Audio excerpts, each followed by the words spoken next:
Hello प्यारे बच्चों। तो आज हम क्लास 8 के चैप्टर 7 को कंप्लीट करेंगे, जिसमें हम पढ़ेंगे किशोरावस्था की ओर। पिछले अध्याय में आपने पढ़ा था कि जंतु किस प्रकार जनन करते हैं। ठीक है, इससे पहले का जो चैप्टर था उसमें हमने पढ़ा था जंतुओं में जनन। तो वहाँ पर हमने पढ़ा था कि जंतु किस प्रकार जनन करते हैं। मानव एवं बहुत से अन्य जंतु एक निश्चित आयु तक पहुँचने के बाद भी जनन कर सकते हैं।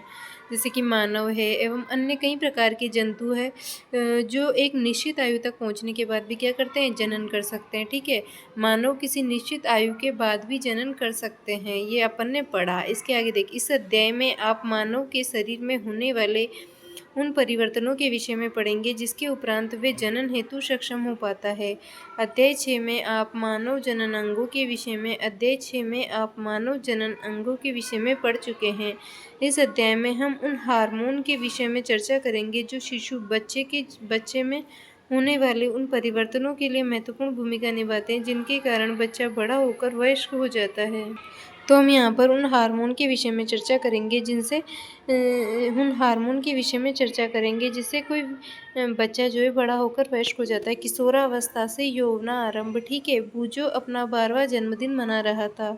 मित्रों के चले जाने के पश्चात बूजो और पहेली अपने माता पिता के साथ बात करने लगे। पहेली एक कन्या विद्यालय में पढ़ती थी। वह हंसने लगी। उसे टिप्पणी थी कि बूजो के कई मित्रों, जिसने 1 वर्ष बाद मिली थी, की लंबाई एकाएक कितनी बढ़ गई, और उनमें से कुछ पे तो मूंछें आने लगी और जोकर कार्टून नजर आ रहे थे। उनकी माँ ने समझाया कि लड़के बड़े हो गए हैं।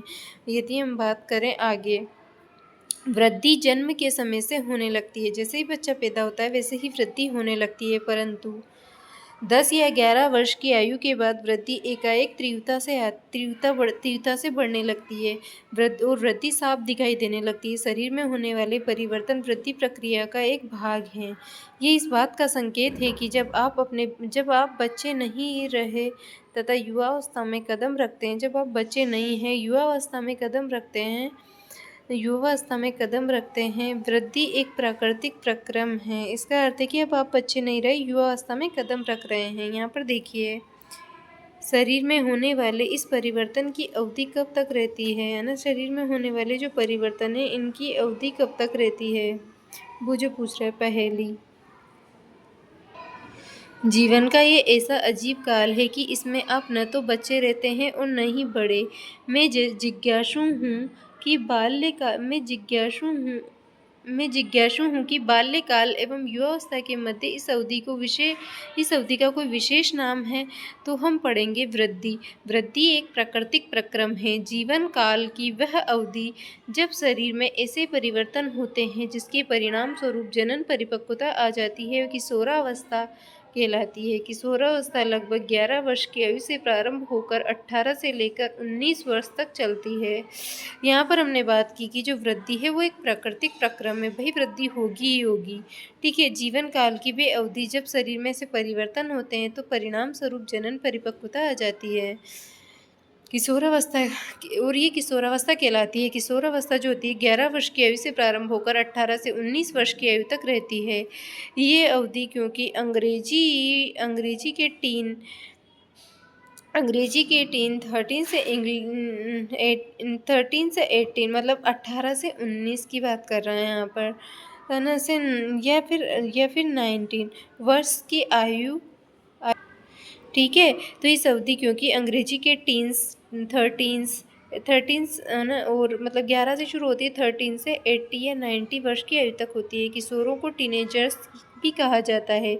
लड़कियों में ये अवस्था लड़कों की अपेक्षा 1 या 2 वर्ष पहले ही प्रारंभ हो जाती है। ठीक है, किशोरावस्था की अवधि व्यक्तियों में भिन्न भिन्न होती है। किशोरावस्था के दौरान मनुष्य के शरीर में अनेक परिवर्तन आते हैं। ये परिवर्तन यौवनारंभ का संकेत है। इनमें से सबसे महत्वपूर्ण परिवर्तन है लड़के और लड़कियों की जनन क्षमता का विकास। किशोर की जनन परिपक्वता के साथ ही यौवनारंभ समाप्त हो जाता है। जैसे किशोर की जनन परिपक्वता आ जाती है, यौवनारंभ जो है समाप्त हो जाता है। पहेली और बूझों को एहसास होता है कि लंबाई में एकाएक वृद्धि और लड़कों में हल्की दाढ़ी मूंछ आना किशोरावस्था के लक्षण हैं। वे यौवनारंभ में होने वाले अन्य परिवर्तनों के विषय में जानना चाहते हैं। तो किशोरावस्था मतलब उनमें जो परिवर्तन हो रहे हैं वो किशोरावस्था के लक्षण हैं। ठीक है, यौवनारंभ में जो परिवर्तन है उनके विषय में दोनों जानना चाहते हैं। तो यौवनारंभ में होने वाले परिवर्तन, लंबाई में वृद्धि, जैसे कि लंबाई में वृद्धि, लंबाई में एकाएक वृद्धि यौवनारंभ के दौरान, यौवन आरंभ के दौरान होने वाला एक सबसे अधिक दृष्टिगोचर परिवर्तन है। इस समय शरीर की लंबी अस्थियों की अर्थात हाथ पैरों की अस्थियां, हड्डियों की लंबाई में वृद्धि होती है और व्यक्ति लंबा हो जाता है। ठीक है, यहाँ देखेंगे क्रियाकलाप 7.1 में निम्न चार्ट में लड़कियों लड़कियों की आयु के साथ लंबाई की वृद्धि औसत दर को दर्शाया गया है। यहाँ पर एक कॉलम है, इसमें दर्शाया गया है। ठीक है, कॉलम 2 और 3 में किसी व्यक्ति की लंबाई के प्रतिशत को दर्शाया गया है जो किसी आयु पर पहुंचने पर होती है। आयु को कॉलम 1 में दर्शाया गया है। उदाहरण 11 वर्ष की आयु तक एक लड़का अपनी पूर्ण लंबाई का 81% लक्ष्य प्राप्त करता है, जबकि एक लड़की अपनी पूर्ण लंबाई का 88% तक पहुंच जाती है। ठीक है, ये आंकड़े प्रतिनिधित्व मात्र हैं जो व्यक्तियों से भिन्न हो सकते हैं। अपने मित्र के लिए सारणी का प्रयोग करिए तथा उसकी लंबाई का अनुमान लगाइए। पता लगाइए कि कक्षा में कौन सबसे लंबा और कौन सबसे पौना है। तो यहाँ देखिए आयु दे रखी है 8 से लेकर 18 वर्षों की। यहाँ पर लड़की जो है 72% लंबाई है, 77 ऐसे पूरा आंकड़ा दे रखा है। पूर्ण लंबाई की गणना सेंटीमीटर में, जैसे कि उसकी वर्तमान लंबाई कितनी है, वर्तमान लंबाई में पूर्ण लंबाई का परसेंट, ठीक है, इंटू 100, जैसे यहाँ पर एक क्वेश्चन करके भी दिखाया गया है। पहले हम ऊपर लिखेंगे वर्तमान लंबाई। एक लड़का जिसकी आयु 9 वर्ष है 120 सेंटीमीटर का है। ठीक है, 120 सेंटीमीटर है।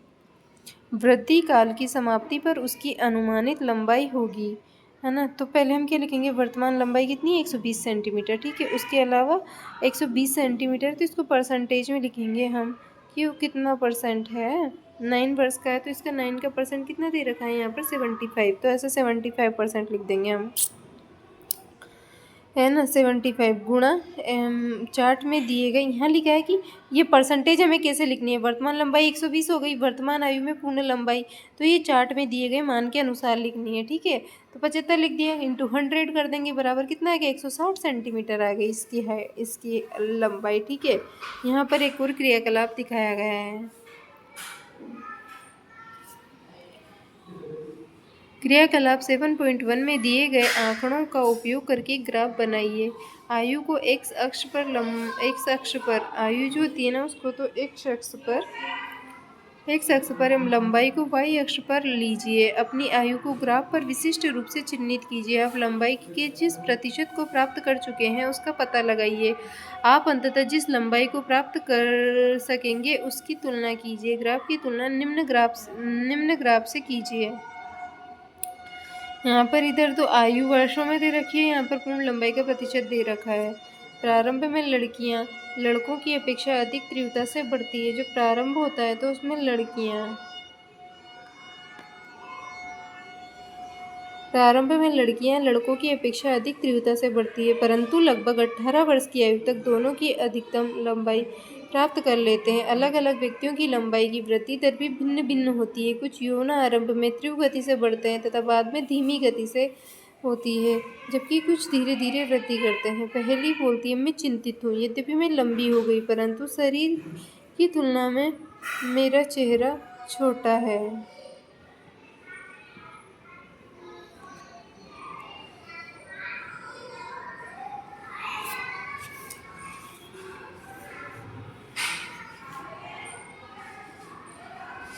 पहेली को चिंतित होने की आवश्यकता नहीं है।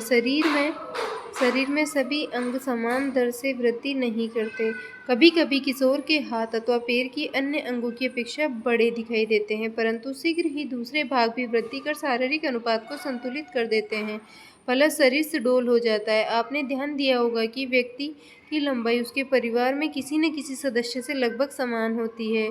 इसका कारण ये है कि लंबाई माता-पिता से प्राप्त जीन पर निर्भर करती है, परंतु वृद्धि के इन वर्षों में उचित प्रकार का संतुलित आहार आवश्यक है। ये अस्थियां पेशियों एवं अन्य भागों को सही ढंग से वृद्धि करने हेतु पर्याप्त पोषण करने में सहायता करती है। आप किशोर की पोषक आवश्यकताओं के विषय में अध्याय में पढ़ेंगे। हम यहाँ पर अगला पॉइंट देखेंगे, शारीरिक आकृति में परिवर्तन।